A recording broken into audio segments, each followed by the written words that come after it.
Since the untimely passing of the artist known as XXXTentacion, his legacy and impact on many of his fans has only grown and in many ways taken a life of its own. From wild memorials and multiple posthumous albums, it truly seems like X's fans will commemorate him any way that they can. XXXTentacion-born Jaseh Onfroy has led one of the most polarizing and infamous careers in hip-hop history, one that has recently been extensively covered in the new Hulu documentary titled Look at Me. This documentary features never-before-seen footage, insight on X from his family members, collaborators, and closest friends. It also gives a truly unsettling up-close looks into X's battles with mental health, the variety of ways he treated people, and ultimately how this damaged and troubled soul was able to cultivate the persona we all know as XXXTentacion with one of the most unique, multifaceted, unparalleled, and controversial runs that we've ever seen in music. So today we're going to be breaking down 5 things that you may have missed from the Look at Me documentary. There are truly some interesting moments that involve X living with adult film stars, mental health diagnoses, to A$AP Rocky being involved, X turning down boatloads of money for his artistic integrity. I mean, this doc truly is a roller coaster. It should also be acknowledged that some of what we talk about will likely be a little heavy, so just a heads up, and without further ado, let's get right into it.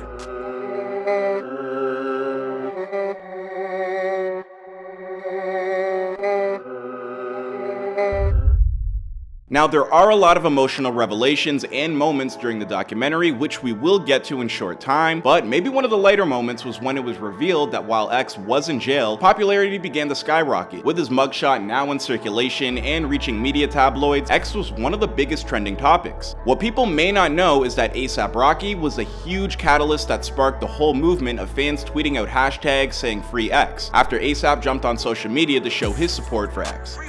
XXX, I can't wait till you come home. Fuck is you talking about? He the hardest nigga in Florida. I said it. Now, this is not to say that A$AP is the reason that this whole movement popped off, because X's fans were already riding pretty hard for him. A$AP was just kind of like that spark and put a battery in its back. It's almost like what A$AP Rocky was for X while he was locked up is what Donald Trump was for A$AP Rocky when he was locked up. Okay, maybe I am reaching a little bit with those two cases because they aren't exactly the same thing at all, but I mean, hey, it is an interesting parallel. Another interesting moment from the documentary is when we met a man named Bruno Dickens, who was a moderately successful adult film star who would collaborate with underground rappers. So once he heard, oh, there's this that shoots with underground artists, he's like, oh, this is the guy I gotta meet. So I think he was living with his grandma. And he started coming over more than he was supposed to. This is what led to him meeting X when he was 17. If you already know who Bruno Dickens was before XXXTentacion, I don't know, maybe, man, get some help or something. Bruno explains that X was constantly coming to his house and sleeping on his couch way too much. Now, this was because X could not stand his current living situation with his grandmother, so this led to Bruno letting X live with him and becoming his manager for a period of time. I mean, it's just interesting to think about because living with Bruno was evidently key to his growth as an artist, although I'm not sure if the same can be said in regards to his growth as a human being. Being in this space did allow X to pour more aggression into his music. It also manifested in ugly ways, such as when Bruno had X beat up another artist who owed him money. This clip went crazy viral when it happened, and although the doc gives context to how it actually happened, even the way that Bruno puts it, things were not supposed to go down the way that they did. However, that truly only scratches the surface of further struggles that X would have to face. One of the more shocking moments of this documentary came from Cleopatra Bernard, X's mother, who provided some truly unsettling details about her relationship with X's father and Ja's childhood. During a segment, Cleo speaks on how she would often receive beatings from X's father and how Ja would often bear witness to this. Ski Mask the Slump God also references this in the documentary as well. She continues to detail how X was a small child, father would give him whoopings for getting things wrong or not doing well in school. And while this is all very unsettling and not something that any woman or child for that matter should have to endure, to me it's not exactly what made it shocking. What was more shocking is that after Cleo concluded these details, she states that X's father was not abusive. It leaves a lot to think about in regards to the relationship that Ja had with his mother, who at another point in the documentary, when talking about the heinous crimes that X was accused of and whether or not she believes it was something he did, she states, "That's my son. If he's Hitler, he's my son. If he's a devil, that's my son. I birthed him. Right, wrong, or indifferent, I'm going to have his back no matter what." Something else that was detailed in the documentary was how X basically turned down over $1 million from a record label that wanted him to sign a multi-album deal to instead sign with Empire Records for only $100,000 to license the single Look at Me, which was at its peak. Now, the reason X did this was because he looked at signing a multi-album deal and giving away his publishing as being a slave, whereas the deal with Empire made him a partner. And this truly is a sentiment that you see echoed in the industry today. I mean, artists are truly scared of getting by the industry.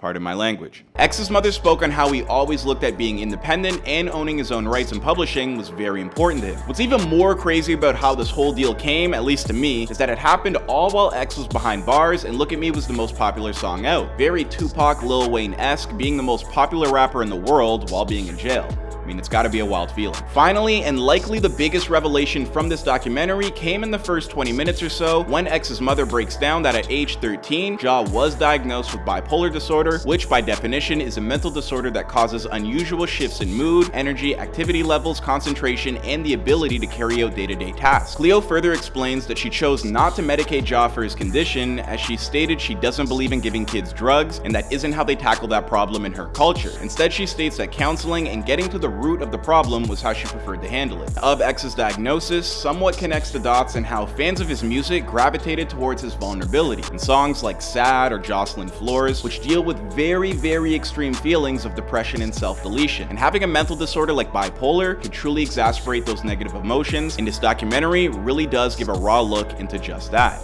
Another interesting revelation in the realm of social media is that X's crew, members only, comprised of Kid Trunks, Flyboy Tarantino, Bass Santana, and Kilo Jr. to name a few. In the documentary, they state how each member had over 5 spam Twitter accounts each. They also had a group chat where they would plot on how to boost X's posts and manipulate the algorithm by getting people to tweet and interact. And to be honest, they were pretty damn good at it. We weren't on the level that he was on. It was him and Ski on a particular level, and it was our job to help that grow and formulate. Hearing the members speak about it really shows that they had a clear understanding of how fans reacted to their aggression and chaotic content. It seems like they really thrived in chaos. Bass Santana stated at one point, quote, "All these people want to see is us destroy each other." Well, there you have it, ladies and gentlemen. Those were 5 things that you may have missed in the latest XXXTentacion documentary, Look at Me, and I hope you learned a few things and enjoyed the breakdown. And of course, it goes without saying, if you are in need of help, please go and seek it. I know it's easier said than done, but you know, I'm just doing my due diligence. Don't forget to like and subscribe, as well as hitting that bell for notifications when we drop new content. My name is Clyde Smith, and I will see you guys in another video.